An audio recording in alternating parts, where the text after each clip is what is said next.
뜻을 잘 생각하시면서 같이 읽도록 합니다. 민수기 8장 1절부터 19절입니다.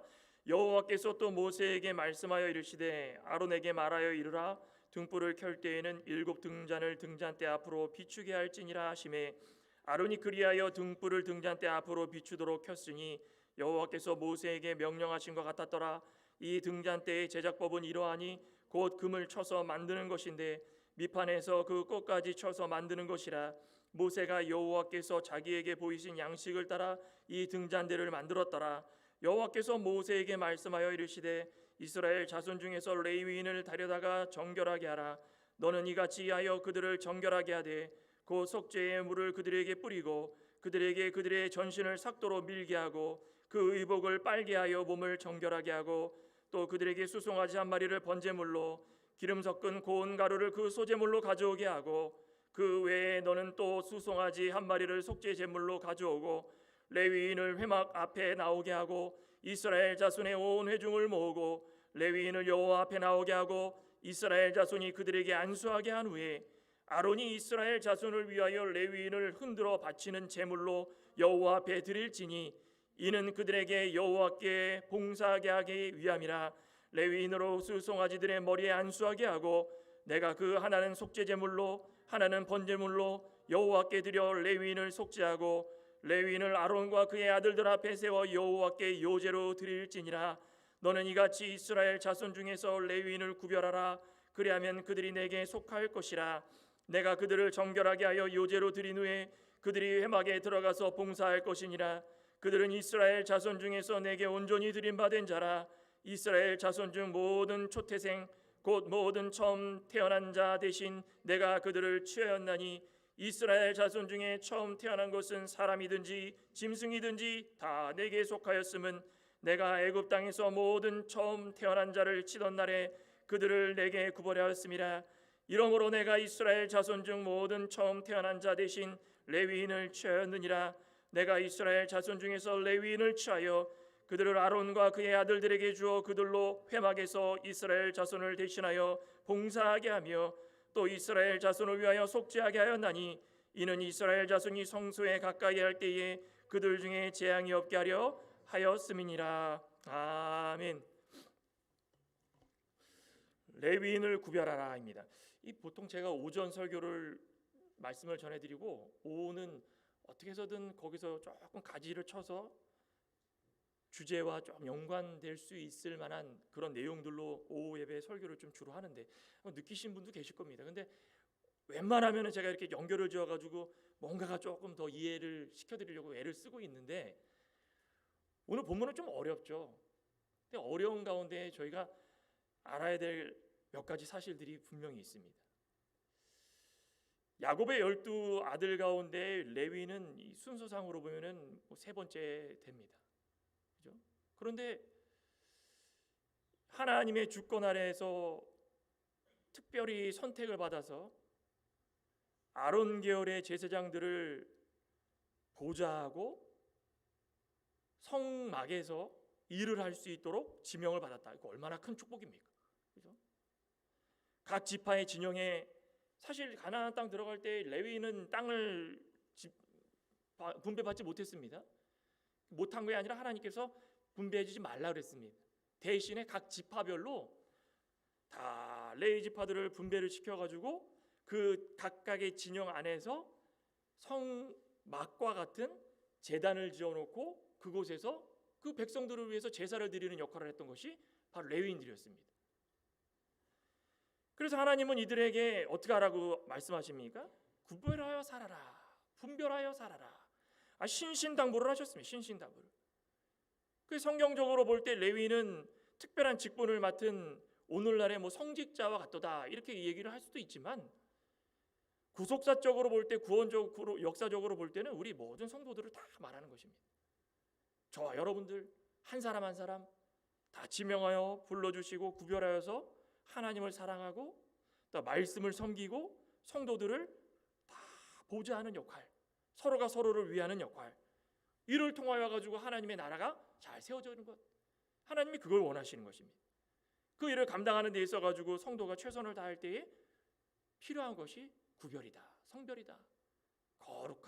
구별, 성별. 우리는 성경에서 이 성별이라는 말을 참 좋아합니다. 성별하라, 성별하라.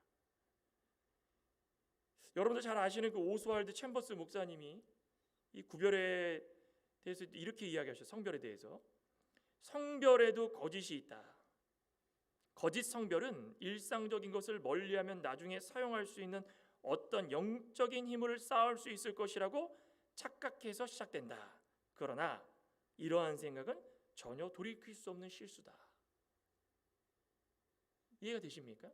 우리가 보통 거룩히 구별된다, 성별하여서 살아간다, 그렇게 하면 하나님이 원하시는 것은 어떤 큰 기대, 그거 가지고 하라는 것이 아니라 또 어떤 방해, 그런 것도 허락되지 않는, 또 그런 가운데서 하나님의 말씀을 잘 지켜나가는 것, 딱 그런 것이 성별이고 구별이라 생각하는데 실수, 또 잘못함, 또 어떤 것도 하나도 그냥 허용되지 않는 상황에서 나중에 되면 하나님이 다 보상해 주실 것이다. 그렇게 해가지고 성별하고 구별하며 살면 그것은 잘못된 성별이라는 것입니다. 어떤 기대를 가지고 하지 말아라. 돌이킬 수 없는 실수다. 참다운 성별, 거룩한 구별, 그것이야말로 하나님께서 원하시는 것인데 오늘 레위인들에게 구별하여 살라 하면서 몇 가지 신신당부를 하면서 이 성별, 구별하여서 살 수 있는 그 요소들을 말씀을 해주십니다. 우리도 이 세상을 살아가면서 이렇게 해야 좀 구별된 삶을 살지 않을까. 그 첫째가 무엇입니까? 말씀과 헌신이 필요하다 이겁니다. 말씀과 헌신. 오늘 1절 본문을 보시면 잘 한번 보시기 바랍니다. 여호와께서 또 모세에게 말씀하여 이르시되 아론에게 말하여, 아론은 대제사장이죠. 이르라, 말하여 이르라. 뭘 이릅니까? 등불을 켤 때에 7 등잔을 등잔대 앞으로 비추게 하라. 아론이 그리하여 등불을 등잔대 앞으로 비추게 켰으니 여호와께서 모세에게 명령하신 것 같다. 여호와께서 모세를 통하여 가지고 아론에게 이렇게 당부를 한 겁니다. 그죠? 지도자 모세에게 말씀을 하시는데 너는 대제사장 아론에게 가가지고 등잔대 위에 등불, 그 등불 위에 불 다 환하게 비춰서 그 앞을 싹 비추게 하라는 것입니다. 여러분들 그 이스라엘 백성이 광야에서 하나님께 허락받은 그 성막 기억나십니까? 울타리가 쭉 있고 동쪽에 문이 있고 그 문을 따라 들어가면 안에 성막이 있습니다. 성막은 이 두 갈래로 나눠지죠. 두 칸으로. 첫 번째 칸은 성소, 그 다음 칸은 지성소. 성소와 지성소를 이렇게 휘장으로 싹 막아놓고 지성소는 1년에 한 번 성결된, 구별된 대제사장만 들어와라. 대제사장도 구별되지 못할 경우에는 죽을 수 있다. 근데 성소는 하나님께서 늘 정결하라, 성결하라 그렇게. 근데 그 첫 번째 방이 성소입니다. 성소에 들어가면 한편에는 이 등잔대, 다른 편에는 떡상이 있습니다. 그 지금 말씀하는 게 바로 그겁니다. 자, 아론아, 성소에 들어가서 자, 그 성소에 등불이 꺼지지 않도록 자, 등잔대 위에 등불을 환하게 켜서 그 앞을 비추게 하라. 레위인이 등불을 위해서 해야 될 일이 무엇이라 그랬습니까? 첫째는 저녁부터 아침까지 꺼지지 않도록. 우리 말씀을 몇 군데 찾아볼 텐데요. 출애굽기 27장 21절에 보시면 20절부터 볼까요? 20절에 보시면 123쪽 27장 20절입니다. 너는 또 이스라엘 자손에게 명령하여 감나무로 짠 순수한 기름을 등불을 위하여 내게로 가져오게 하고 끊이지 않게 등불을 켜되 아론과 그의 아들들로 회막 안 증거계 앞 휘장 밖에서 저녁부터 아침까지, 이스라엘은 저녁이 하루가 시작이 됩니다. 그래서 저녁부터 아침까지 항상 여호와 앞에 그 등불을 보살피게 하라. 항상 보살피게 하라. 이는 이스라엘 자손 대대로 지킬 규례니라. 자, 여기서 강조하는 게 무엇입니까? 등불을 끊이지 않게 켜고 그리고 저녁부터 아침까지 항상 여호와 앞에 등불을 켜놔라 이겁니다. 그러니 레위인이 해야 될 임무 첫 번째는 등불을 꺼지지 않게 하는 거예요. 등불을 꺼지지 않게. 두 번째 임무는 무엇입니까? 성소를 밝히는 임무. 등불을 꺼지지 않게 하고 성소를 밝히는 임무. 세 번째는 무엇입니까? 등잔대 앞을 비추게 하는 임무. 자, 첫 번째가 임무가 무엇이라 그랬습니까? 등불을 꺼지지 않게 하는 임무. 두 번째는 밝히는 임무. 세 번째는 등잔대 앞을 비추게 하는 임무. 그러면은 등잔대 앞에 무엇이 있었는데 거기를 밝게 비추라고 그랬을까요? 떡상이 있었습니다. 떡상. 떡상에는 떡이 12개가 있습니다. 12개의 떡은 무엇을 상징합니까? 이스라엘 민족을 상징합니다. 근데 그 이스라엘 민족은 영적으로 봤을 때는 우리 사랑하는 하나님의 백성들의 대표입니다. 자, 그럼 정리해 볼까요? 자, 등불을 켜려면 뭐가 필요합니까? 아까도 출애굽기 읽었듯이 기름이 필요합니다. 기름은 무엇입니까? 하나님의 말씀입니다. 하나님의 말씀을 늘 불이 켜지도록 채우고 또 채우고 또 채워서 그 불을 켭니다. 그 불은 무엇입니까? 진리, 예수 그리스도. 예수 그리스도가 이 세상에 빛 가운데 오셔 빛처럼 오셨다 그랬죠. 우리 요한복음 한번 볼까요? 요한복음 8장. 요한복음 8장 12절. 우리 다 아시는 말씀인데, 예수께서 또 말씀하여 이르시되 나는 세상의 빛이니 나를 따르는 자는 어둠에 다니지 아니하고 생명의 빛을 얻으리라. 제사장들이 해야 될 임무는 불을 꺼지지 않게 하고 성소의 어둠을 늘 비추고 그 빛을 12개의 떡이 있는 떡상을 향하여 비추게 한다. 등불을 켤 때 쓰는 그 기름은 하나님의 말씀이고 그 빛은 예수 그리스도다. 그러면 정리가 다 됐죠? 무엇입니까? 하나님의 사랑하는 백성들이 이 세상을 살아가는 동안 한치의 어둠에 살지 않도록 하나님의 말씀으로 비춰서 우리의 어둠을 사라지게 만들라는 것입니다. 어둠을 사라지는데 무슨 도구를 사용했습니까? 다른 게 아니라 하나님의 말씀입니다. 하나님의 말씀. 우리가 세상과 구별되고 우리가 이 성도라는 이름, 거룩한 무리들이다. 하나님의 사랑하는 구별된 사람으로 살아가려면 첫째도 말씀, 둘째도 말씀, 셋째도 말씀이지만 제일 중요한 것이 말씀이고 그리고 나서는 예수 그리스도로 살아가는 것. 그것이야말로 어두운 가운데 살아가는 우리들을 환하게 비춰서 그리스도인으로 살아갈 수 있게, 구별되게 살아갈 수 있게 해준다는 것입니다. 하나님의 말씀을 믿고 변화된 자녀들이 살아가야 될 것은 어둠이 아닙니다. 빛입니다. 빛. 성소에 들어가가지고 컴컴하면 하나님이 기뻐하실까요? 아닙니다. 성소는 늘 밝아야 된다. 그 빛의 원천인 예수 그리스도가 우리 마음속에 들어오시면 우리는 늘 밝게 살 수 있다. 밝게. 아니, 우리는 육체의 부패성을 가지고 살아가는 사람들이기 때문에 세상만 나가면 어두워집니다. 그죠? 어두운 가운데 살아가는 사람들이 우리를 봤을 때 똑같은 어두움이면은 우리가 구별이 안 된다는 것입니다.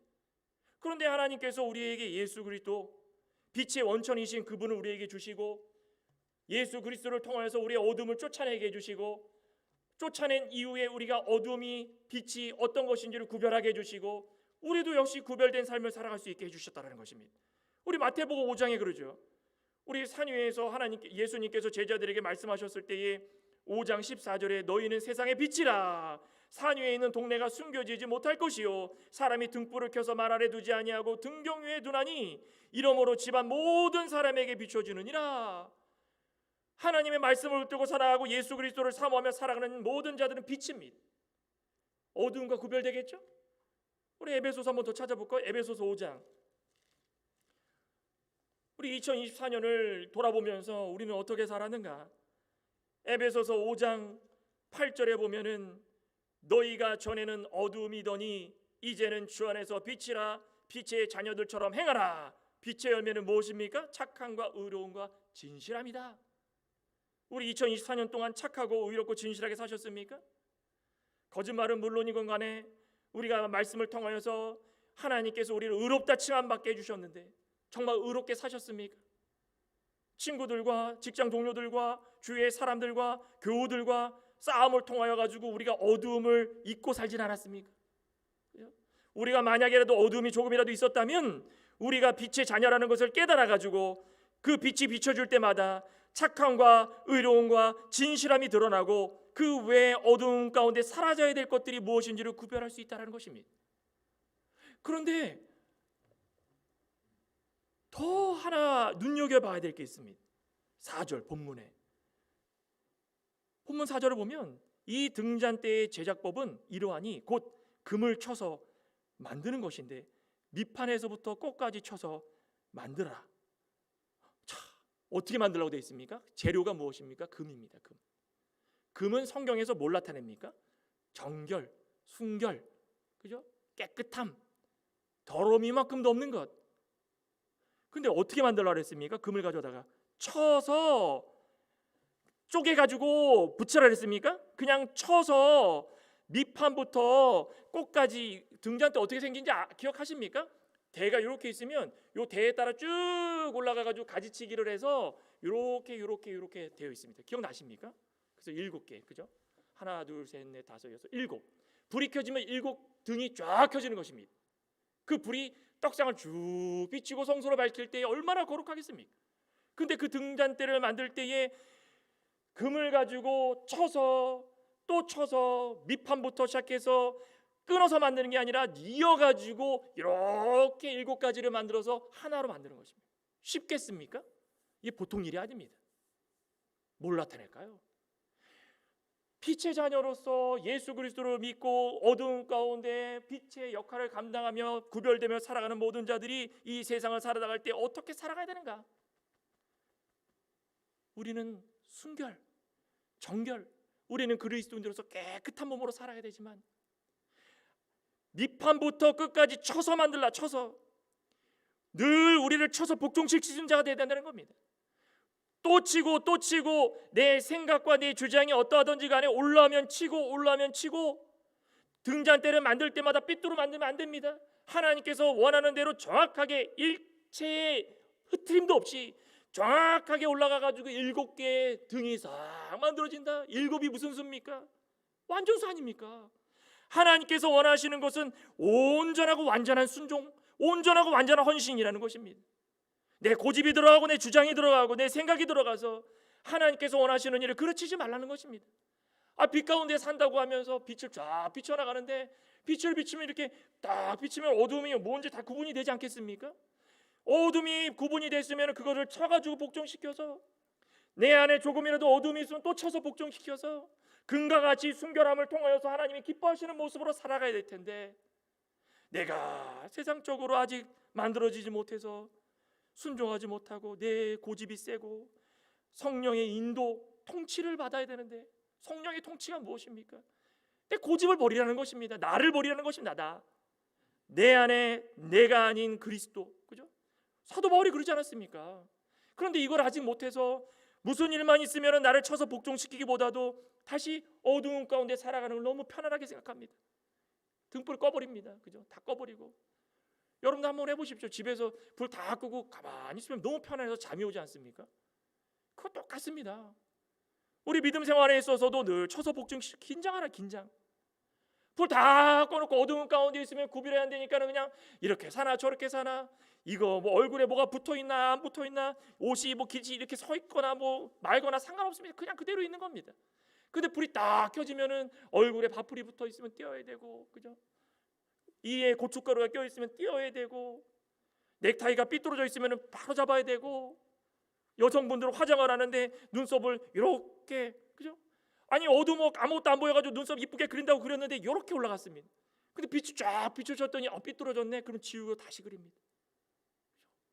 당연한 거 아니겠습니까? 아니 나는 이게 좋아. 화장도 그냥 한쪽만 해가지고 안 보여고 대충 했는데 난 이게 좋아. 그러면서 세상을 다니는 사람이 누가 있겠습니까? 그러면 사람들이 볼 때 뭐라 그럽니까? 약간 팬티가 약간 좀 흐트러졌구나. 약간 삐딱하구나. 정신 나갔다라는 것입니다. 우리 믿음의 사람들은 하나님께 헌신한다고 하면서 어두운 가운데 살아가며 말씀을 뒷전이고 내 주장, 내 고집대로 살아가다가 삐뚤은 삶을 살 때가 너무 많다는 것입니다. 그럴 때에 나는 정금이고 하나님께서 원하시는 것은 온전함이고 내가 잘못한 거 하나님은 쳐서 복종시키는 날 쳐서 복종시킵니다. 뚝딱뚝딱 만들어가지고 다 7개의 등불이 켜질 수 있도록 딱 하면 하나님 기뻐하시는 온전한 헌신이 될 수 있고 그리스도인들이 될 수 있다는 것입니다. 저와 여러분들은 2024년은 이미 지나갔습니다. 2025년에는 좀 이러한 말씀과 헌신으로 구별된 삶을 살기를 소망합니다. 우리 오예배 드리시는 우리 성도님들은 육신운적으로 얼마나 힘드십니까? 그죠? 많이 피곤하시죠? 근데 저는 오전보다 오후 예배 드리다 보면 더 막 이렇게 힘이 납니다. 그죠? 뭐 다른 분하고 차별하는 게 아니라 오후 예배 드리면은 힘들지만 이렇게 나와 있는 분들, 나도 하나님 앞에 헌신할 수 있는 방법은 설교를 통하여도 내가 최대한 열심히 전할 수 있는 그런 자가 되자. 그 오후에 나와가지고 이렇게 열심히 하시는 그 통하여서 말씀이 우리 가운데 딱 들어오는 것입니다. 그 우리 가운데 어둠이 조금씩 드러나서 사라지고, 그럼 얼마나 감사하겠습니까? 또 다른 요소가 뭐 있습니까? 정결과 속죄입니다. 정결과 속죄. 오늘 5절 보면 본문에 여호와께서 모세에게 말씀하여 이르시되 이스라엘 자손 중에서 레위인을 데려다가 정결하게 하라. 이제 아론과 대제사장 지파 그 계열에 있는 그 구별된 사람들한테 성막을 어떻게 해서 하라라고 한 다음에 이제는 대제사장들을 도울 수 있는 레위인들을 데려다가 정결하게 하라는 것입니다. 너는 이같이 하여 그들을 정결하게 하되 곧 속죄의 물을 그들에게 뿌리고 그들에게 그들의 전신을 삭도로 밀게 하고 의복을 빨게 하여 몸을 정결하게 하고. 정결하게 하라. 히브리어 이 원어에 보면은 토하라 이런 말이 있습니다. 근데 이 뜻이 뭐냐면 물건에 쌓여 있는 먼지를 제거하라라는 뜻입니다. 가정에서 청소하실 때 또는 직장에서 어떤 물건이 쌓여 있는데 먼지가 수북히 쌓여 있으면은 그 어떤 마음 드십니까? 뭐 그럴 수 있지라고 생각하시는 분도 계시겠지만 보통은 이거 먼지 왜 이렇게 많아? 툭툭툭 털어버립니다. 그죠? 이게 정결임, 정결. 가만두고 못 본다라는 것입니다. 내 내적인 순결, 하나님께서 원하시는 거룩함, 도덕적으로 깨끗함, 내 안에 어둠이 들어오고 죄가 들어오고 더러움이 묻어 있으면은 그거 한시도 볼 수 없는 그 마음, 그 정결함이 정결함. 상대를 이해하는 착한 말과 행동과 내 모든 모습을 통하여 가지고 하나님 나라에 최선을 다하고 하나님께서 나에게 주신 그 은혜에 보답하고자 애를 쓰는 것, 다 정결 아니겠습니까? 정결하는 조건이 무엇입니까? 여기 오늘 말씀 가운데 보면 속죄의 물을 그들에게 뿌려라. 속죄의 물을 뿌려라. 우리 민수기 19장 한번 볼까요? 민수기 19장 8절 보면 민수기 19장 8절에 송아지를 불사른 자도 자기 옷을 물로 빨고 물로 그 몸을 씻을 것이라. 그도 저녁까지 부정하리라. 이에 정결한 자가 암송아지의 죄를 거두어 진영 밖 정한 곳에 둘지니 이것은 이스라엘 자손 회중을 위하여 간직하였다가 부정을 씻는 물을 위해 간직할지니라. 그것은 속죄제니라. 씻는다. 전신을 속죄의 물로 씻어라. 무엇입니까? 하나님이 거룩하시니까. 우리도 좀 거룩할 수 있는 방법이 무엇일까? 하나님께서 우리에게 어떤 마음을 주시고 살아갈 수 있도록 하셨는가? 물에 어떤 능력이 있어서 그렇습니까? 아닙니다. 물이 능력이 있어가지고 전신에 뿌리면 속죄가 됩니까? 아닙니다. 첫째는 우리 행위가 중요한 겁니다. 행위.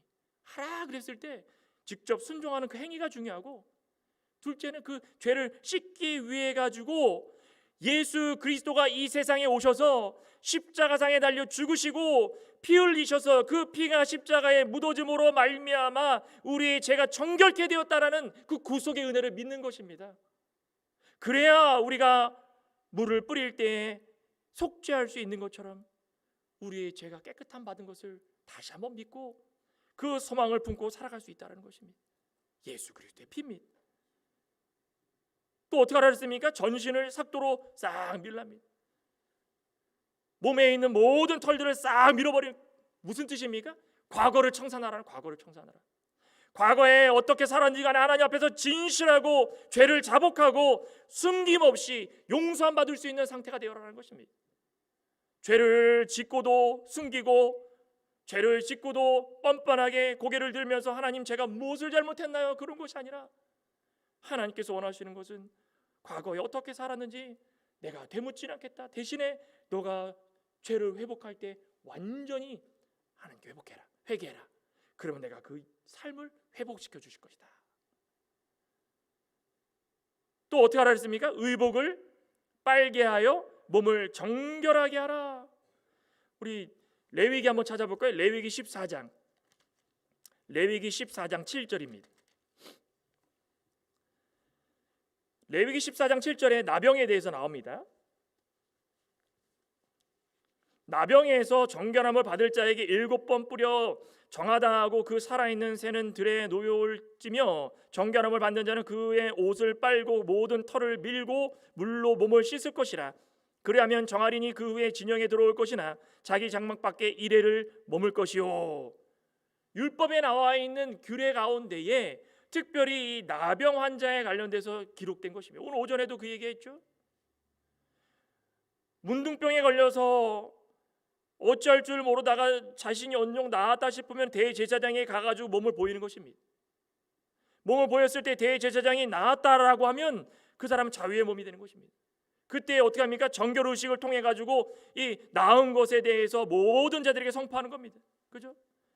부정한 병으로부터 이제 나았다 뿌려가지고 속죄 깨끗한 받은 것을 그들에게 보여주는 것입니다. 대제사장에 가가지고 병이 나았다라고 인정받으면 어떻게 됩니까? 옷을 다 털어버리는 거예요. 다 털어버리는 거예요. 삭도로 쑥 밀어버리고 씻고 털어버리는 겁니다. 아니 대제사장이 이제 나았어, 이제 문둥병에서 나았어 했는데도 난 못 믿겠는데 그럼 다시 문둥병 있는 사람에게 갑니까? 그럼 멍청한 사람들, 그죠? 하나님께서 원하시는 것이 그런 것이 아닌데도 불구하고 구별되지 못하게 살아갈 때가 너무 많다라는 것입니다. 더러운 병에 걸렸을 때 자기의 몸이 어떤지를 알았기 때문에 이제 나음을 받았으면 그 더러운 몸에서 해방되었다. 해방된 몸으로 살아가면 이제는 부패한 것을 과거의 내 모습을 인정하는 것입니다. 그죠?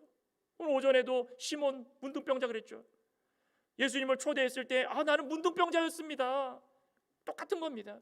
내가 과거에 이런 모습으로 살았습니다. 내 과거에 부정한 사람이었습니다. 나 과거에 죄와 허물로 죽을 수밖에 없는 사람이었습니다. 그런데 하나님, 제가 하나님 앞에 나오니까 하나님이 저를 구별된 인생으로 만들어 주셨습니다. 제가 이렇게 깨끗한 몸으로 살아가는데 제가 어떻게 해야 될까요? 자, 이제 과거의 모든 것들을 다 청산하라. 가식적인 변화를 원하지 않는다. 원천적인 것을 너는 기억해라. 대제사장에 가가지고 완전히 치유됐다, 받았다, 인정받았으면 이제부터 너가 해야 될 일은 너가 과거에 어떤 더러운 병에 걸렸어도 그거 중요하지 않으니까 이제는 깨끗한 받았으니 그걸로 만족하고 하나님 앞에 정결한 몸으로 살아가도록 해라. 삭도로 싹 밀고 물로 끼얹어서 몸을 싹 씻어내는 것입니다. 저 여러분들은 이러한 정결의 몸으로 2024년도를 살아간 줄 믿습니다. 이래야 우리가 구별된 모습으로 살 수 있다는 것입니다. 그리고 본문 8절에 보시면은 수송아지 한 마리를 번제물로 드리랍니다. 기름 섞은 고운 가루를 그 소제물로 가져오고, 이거 제사드리라는 것입니다. 수송아지 한 마리를 속죄제물로 가져오고 레위인을 회막문 앞에 나오게 하고 이스라엘 자손 다 모읍니다. 이제 제사 번제 드릴 준비를 하고 레위인을 다 이스라엘 백성들 앞으로 모이게 한 겁니다. 이스라엘 백성들이 뭐 대표가 모였는지 온 회중이 다 모이고 그 앞에 대표가 모였는지 레위인을 다 둘러싸고 모은 겁니다. 10절에 뭐라 했습니까? 레위인을 여호와 앞에 나오게 하고 이스라엘 자손이 그들에게 안수하게 한 후에 아론이 이스라엘 자손을 위하여 레위인을 흔들어 바치는 제물 요제 흔들어 가지고 바치는 겁니다. 여호와 앞에 드릴지니 이는 그들에게 여호와께 봉사하게 하기 위함이라. 봉사하게 하기 위함, 구별됐다라는 것입니다. 너희들이 이제부터는 하나님을 위해서 살아라. 세상 가운데 흩어져 살지 말고 온전히 하나님을 위하여서 살 수 있는 자들이 되어라.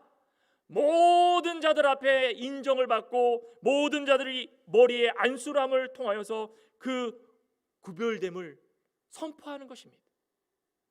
우리도 새 직분자들 임명하고 또 세례를 받는 사람들도 있을 것이고, 그 세례도 그렇고 직분자도 마찬가지입니다. 직분자 선서하죠. 세례 받는 사람들 머리에다가 물 세례하죠. 다 마찬가지입니다. 직분을 맡았을 때도 선서한다는 얘기는 하나님 앞에서 모든 회중들 앞에서 인정을 받고 우리를 위하여서 일할 수 있는 사람이 되었다라고 선포하는 자리입니다. 세례도 마찬가지입니다. 하나님께서 성령으로 말미암아 너는 이젠 새롭게 되었다. 이제부터 모든 교우들 앞에서 너의 구별된 모습을 보여라. 이걸 인정받아라. 그러고 나서 너희들이 살아갈 때마다 구별된 모습으로 살아가라는 것입니다. 우리는 이 세상을 살아갈 때 어떻게 살아가십니까? 레위인이라고 해가지고 레위인만 그런 것이 아니라 제가 서두에 말씀드렸듯이 우리는 다 구별된 자들, 구별된 자. 하나님 앞에서 인정을 받고 모든 교인들 앞에서 서로 인정을 받고 하나님께 충성된 자로 살아갈 수 있도록 구별된 삶을 살아간다. 그게 얼마나 기쁜 일이고 거룩한 일이고 하나님만을 섬기겠다고 각오하는 일이니 그것이 얼마나 복된 일이겠습니까? 몸을 씻고 삭도로 밀고 또 모든 자들에게 모여가지고 요제와 번제로 제물을 드리고 모든 이스라엘 백성들이 손을 얹어가지고 안수를 하고 전인격적으로 하나님의 인생을 살라. 전인격적으로 한쪽만 변화되는 것이 아니라 우리가 개인적으로 하나님께 회개하고 정결한 몸을 받았으면 사람들에게도 인정받고 하나님께도 인정받는 전인격적인 변화를 이루라는 것입니다. 이것이 온전한 변화 아니겠습니까? 그러니까 우리는 늘 어떻게 살라는 것입니까? 나는 대표다. 그죠? 하나님이 나를 대사로 불러주셨다. 하늘나라의 대사다. 그죠? 우리 미국 대사관 보면은 미국 대사관 얼마나 권위가 있습니까? 함부로 못 가죠. 다른 대사관보다도 특별히 미국 대사관은 막 철통 경비에 미국 대사는 거의 막 받들어 섬길 정도입니다. 우리는 하늘나라의 대사입니다. 하늘나라의 대사. 저도 그렇고 여기 앉아 계신 우리 장로님들, 집사님들 다 그죠? 하늘나라의 대사니 우리 한 사람 한 사람이 대사답게 구별된 삶을 통하여서 사람들에게 우리의 모습을 보여주며 살라는 것입니다. 속죄와 정결로. 그리고 마지막 요소가 무엇입니까? 부르심과 은혜입니다. 오늘 본문 14절에 보면 너는 이같이 이스라엘 자손 중에서 레위인을 구별하라. 그리하면 그들이 내게 속할 것이라. 내가 그들을 정결하게 하여 요제로 드린 후에 그들이 회막에 들어가서 봉사할 것이니라. 그들은 이스라엘 자손 중에서 내게 온전히 드림받은 자라. 이스라엘 자손 중 모든 초태생 곧 모든 처음 태어난 자 대신 내가 그들을 치었나니 이스라엘 자손 중에서 처음 태어난 것은 사람이든지 짐승이든지 다 내게 속하였음은 내가 애굽 땅에서 모든 처음 난 자를 치던 날에 그들을 내게 구별하였음이라. 이러므로 내가 이스라엘 자손 중 모든 처음 태어난 자 대신 레위인을 취하였느니라. 여러분들 과거에 출애굽할 때 기억나십니까? 마지막 재앙 때 장자 죽이는 재앙 아니었습니까? 하나님께서 명령한 대로 양의 피를 문 설주와 임방에 바르지 않으면 넘어가고 바르지 않으면 죽이겠다. 장자 죽이는 재앙이었습니다. 장자는 구별됨이 구별됨. 하나님께서 장자를 구별하여 자기의 소유를 삼아주시고 이제부터는 하나님을 위해 살도록 허락해 주셨으니 복된 인생을 살라는 것입니다. 이스라엘 자손을 오늘 이 앞에 6절인가요? 보면은 어떻게 하라고 했습니까? 6절에 보면 이스라엘 자손 중에서 레위인을 어떻게 하라 했습니까? 데려다가 정결하래. 데려다가 정결하게. 데려다가라는 말은 히브리어 이 원어의 다른 뜻을 보면은 개역 성경에 취하다라고 번역해 놨습니다. 취하다. 레위인을 취하여다가 어떤 뜻일까요? 12지파 가운데에 하나님의 주관적이고 주권적이고 역사하심을 통해 가지고 절대적인 선택, 하나님의 일을 감당할 수 있을 만한 사람으로 인정받아서 하나님께서 신중하게 불러주셨다라는 뜻입니다. 다른 말로 무슨 말입니까? 부르셨다. 부르심. 콜링. 많이 들어보셨죠? 우리는 다 부르심 입은 자들입니다. 외적으로 부름받고 내적으로 부름받고 이 부르심이라는 것이 우리에게 엄청나게 중요하다는 것입니다. 베드로 사도도 그랬지 않습니까? 베드로후서 1장에 보면은 부르심과 택하심에 굳게 하라. 하나님께서 우리를 불러주시고 하나님께서 우리를 택하여 주시고 하나님의 자녀 삼아 주시고 하나님의 일을 하도록 구별해 주셨는데 그 구별된 인생이 얼마나 감사한가. 너희들의 부르심과 택하심을 굳게 하라는 것이 바로 그겁니다. 감사하면서 겸손하면서 하나님 앞에 최선을 다하면서 그렇게 살아라. 우리 부르심과 택하심에 굳게 하는 자들이 8가지 덕을 행하면서 산다고 그랬죠? 한번 볼까요? 우리 외우신 분들 계시겠지만 우리 베드로 후서 1장 이거만 하고 마치도록 하겠습니다. 베드로후서 1장 이렇게 구별된 사람들이 어떻게 살아가는가? 1장 5절 다 한번 찾으셔서 같이 한번 읽어보겠습니다. 베드로후서 1장 5절 읽겠습니다. 그러므로 너희가 더욱 힘써 너희 믿음의 덕의 지식을, 지식의 절제를, 절제의 인내를, 인내의 경건을, 경건의 형제외를, 형제외 사랑을 더하라. 그죠? 우리 여기 10절에 그러지 않습니까? 그러므로 형제들아 더욱 힘써 너희 부르심과 택하심을 굳게 불러주시고 택하여 주신 감사하면 우리가 늘 믿음의 그죠? 덕을 쌓아나가 지식, 하나님을 아는 지식, 절제하고 인내하고 경건 생활하고 구별된 삶을 살고, 그리고 나서 형제 후에 우리 교우들 간에 서로 아끼고 사랑하고, 그런 모습을 통하여서 하나님의 영광을 온전히 드러낼 수 있는 구별된 삶을 살 수 있다는 것입니다. 저와 여러분들은 구별된 삶을 사셨습니까? 혹여나 아직까지 아니다 싶으면 새해 이제 구별된 그 직분을 잘 감당하시길 소망합니다. 하나님께서 우리를 불러주셨으니 그 도구 하나님이 쓰실 수 있게끔 잘 깨끗하게 빛 가운데 잘 살아가면서 늘 은혜 생각하고 어둠을 구별하고 하나님께서 주신 그 빛, 우리 가운데 있는 모든 것을 다 드러내서 하나님이 기뻐하시는 그 믿음의 신실한 종들 다 되시기를 간절히 소망합니다. 기도하시겠습니다. 하나님 감사합니다. 우리는 레위인과 같이 구별된 삶을 살아라. 어떤 것이 구별된 삶인지 하나님께서 아론과 제사장들을 통하여서 명하신 말씀을 통하여 다시 한번 보게 되었습니다. 우리 가장 중요한 것은 우리는 부르심을 받았기 때문에 이제는 어두움이 없고 하나님의 진리의 빛을 비춰나가고 그 예수 그리스도를 통하여서 우리 죄와 허물이 다 드러났기 때문에 이제는 깨끗함을 입어 하나님이 기뻐하시는 사람으로 살아가야 될 텐데, 우리가 털을 삭도를 통하여서 다 밀듯이 또 몸을 물을 뿌려 속죄의 뜻을 가지고 있는 것처럼 깨끗함을 받듯이 과거에 어떤 죄더라도 다 회개하고 깨끗함 받아서 빛 가운데 살아갈 때마다 하나님이 기뻐하시는 믿음의 사람으로 살아갈 수 있도록 역사하여 주시옵소서. 예수님의 이름으로 기도드리옵나이다. 아멘.